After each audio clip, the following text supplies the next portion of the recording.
জুলাই চেতনা আপনার কাছে শুনবো কুক্ষিগত করেছে এবং তাদের সঙ্গে 100 লোক এখন নাই। নাম্বার ওয়ান আমি একটু আপনার কাছে জানতে চাই যে এই যে টি শার্ট থেকে মোবাইল ফোন থেকে দামি গাড়ি, এটা কোন পর্যায়ে যাচ্ছে? সব মিলিয়ে যদি আপনি প্রশ্নগুলোর জবাব দেন। এনসিপি জুলাই চেতনাকে কুক্ষিগত করেছে, টি শার্ট 500 টাকা থেকে 5000, কি দেখছেন আপনি? ধন্যবাদ আপনাকে। আমি আসলে আপনার লাস্ট যে বক্তব্যটি আমাদের ওই নাগরিক পার্টির আমাদের ভাই দিলেন সেখান থেকে একটু শুরু করতে চাই।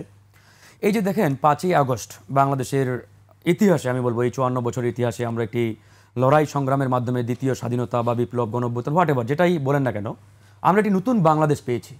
অনেক রক্ত এবং ত্যাগের বিনিময়ে আমরা এই বাংলাদেশ অর্জন করেছি গত 5ই আগস্টে।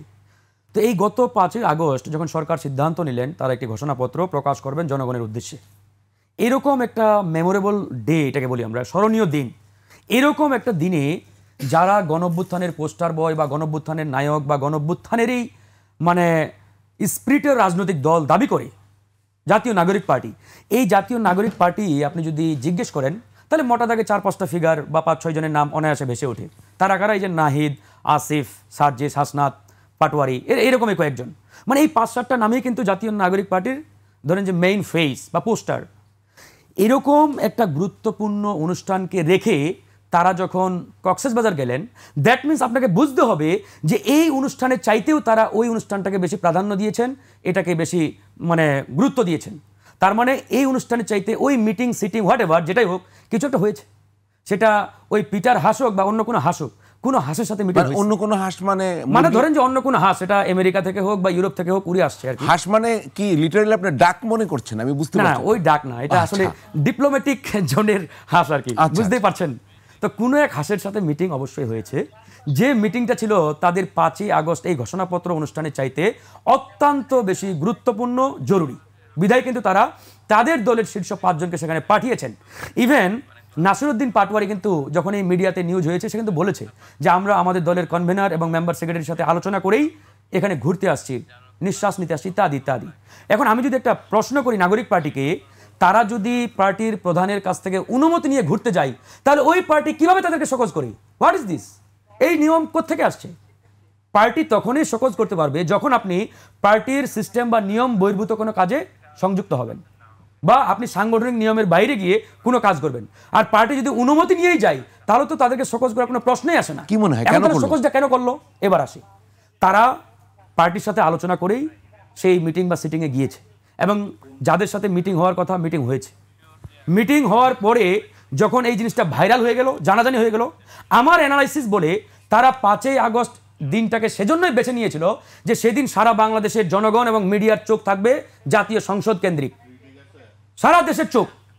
এই ফাঁকে আমরা যদি এরকম একটা মিটিং কক্সবাজারে ওই সমুদ্র সৈকতে 5 স্টার হোটেলে বসে করে ফেলি, মিডিয়ার চোখের দিকে থাকবে না, জনগণ জানবেও না, মানে আমরা গোপনে গোপনে মাশাআল্লাহ সিটিং আমরা সমাপ্ত করব।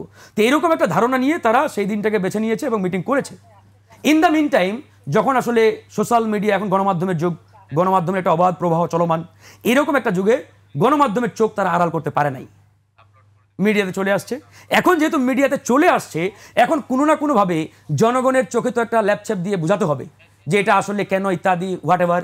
এই জন্যই মূলত তারা লোক দেখানো শোকজ করে বুঝাতে চায় যে তারা ওখানে গিয়েছে ব্যক্তিগতভাবে, এটার সাথে দল জড়িত না, দল জানতো না, ইত্যাদি ইত্যাদি। এই জন্য আমরা শোকজ করেছি তাদের কাছ থেকে রেসপন্স বা উত্তর পাওয়ার জন্য। এটা ছিল একবারেই লোক দেখানো স্রেফ একটা শোকজ। কিন্তু যে 5 জন গিয়েছে এরা কিন্তু শুধুমাত্র সংখ্যায় 5 জন না, আপনাকে বুঝতে হবে তারা কারা। তারা মানেই নাগরিক পার্টি, তারা মানেই সমন্বয়ক, তারা মানেই গণঅভ্যুত্থানের পোস্টার বয়। সুতরাং এই গণঅভ্যুত্থানের পোস্টার বয়রা সেদিন জাতীয় সংসদের এই ঘোষণাপত্রের অনুষ্ঠানে না থেকে যখন ওই কক্সবাজারে যায়, এটা আসলে একটা পাগলও বুঝার মানে বাকি থাকে না যে it's meeting is very much important rather than আপনার এই ঘোষণাপত্রের অনুষ্ঠান। জি, তো এটা তো ক্লিয়ার। এখন আসেন আপনি এই যে সমন্বয়ক বা নাগরিক পার্টির নেতাদের নিয়ে আমাদের হাদি ভাইয়ের যে একটা ভিডিও ক্লিপ দেখালেন, জি জি, আপনি তো শুধুমাত্র টি শার্ট আর মোবাইল ফোন থেকেই বোধহয় স্টপ করে ফেলেছেন। হাদি ভাই শুধুমাত্র ওই মোবাইল ফোন আর ওই আপনার হাতের ঘড়ি বা জামা কাপড় পর্যন্ত সীমাবদ্ধ না, তাদের এই যে রেঞ্জ এটা তখন অনেক অনেক উপরে। হান্নান মাসুদ কোটি টাকা দামের প্যারাডো পাজেরো গাড়িতে ঘুরে, তারপরে তাদের নেতাদের নামে ইতিমধ্যে শত শত কোটি টাকার মানে খবর মিডিয়াতে গণমাধ্যমে উঠে আসছে। এই যে কিছুদিন আগে তাদের গাজী সালাউদ্দিন সাহেবের 400 কোটি টাকার একটা আসলো, মানে নিউজ গণমাধ্যমে আসলো, এটা তদন্ত করার দায়িত্ব না না না এটা ভেরি মাচ ইম্পর্টেন্ট। এই গাজী সালাউদ্দিনের 400 কোটি টাকার নিউজ হওয়ার পরে এই অভিযোগটা দায়ের করা হলো আপনার দুদকে। ওই দুদক, আমরা এই গণঅভ্যুত্থানের পরবর্তী সময়ে আমাদের একটা দৃঢ় বিশ্বাস ছিল যে এখন যে সাংবিধানিক প্রতিষ্ঠানগুলো রয়েছে এগুলো যথাযথভাবে ফাংশন করতে পারবে। যে কোনো নেতা নেত্রী বা যে কোনো দলের যে কোনো কর্মীর বিরুদ্ধে কোনো অভিযোগ আসলে এই দুদক সঠিকভাবে তদন্ত করে জনগণের সামনে সত্যতা হাজির করতে পারবে। কিন্তু অত্যন্ত দুঃখজনক হলেও সত্য, এখন পর্যন্ত দুদক স্বাধীন প্রতিষ্ঠানে পরিণত হতে পারে না। তারা কিন্তু এই গাজী সালাউদ্দিন বলেন, ওই যে আসিফের এপিএস, তারপরে স্বাস্থ্য উপদেষ্টার এপিএস, তাদের এপিএসদের নামেও শত শত কোটি টাকার অভিযোগ, এই অভিযোগগুলোর এখন পর্যন্ত ন্যূনতম তদন্তের অগ্রগতি তারা করতে পারে নাই। দ্যাট মিনস বুঝতে হবে এই সরকারের দায়িত্বে যারা রয়েছে এরা প্রত্যেকটা প্রতিষ্ঠানের গলা টিপে ধরেছে যে সরকারের বাইরে, সরকারের সিদ্ধান্তের বাইরে কোনো কথা বলা যাবে না, কোনো তদন্ত করা যাবে না, কোনো বক্তব্য দেওয়া যাবে না। তো এরকম যদি হয় তাহলে ভাই এই বিপ্লব করে আমাদের লাভটা কি হলো? এই যে প্রায় 2000 মানুষ জীবন দিলেন, রক্ত চলেন, কি লাভ?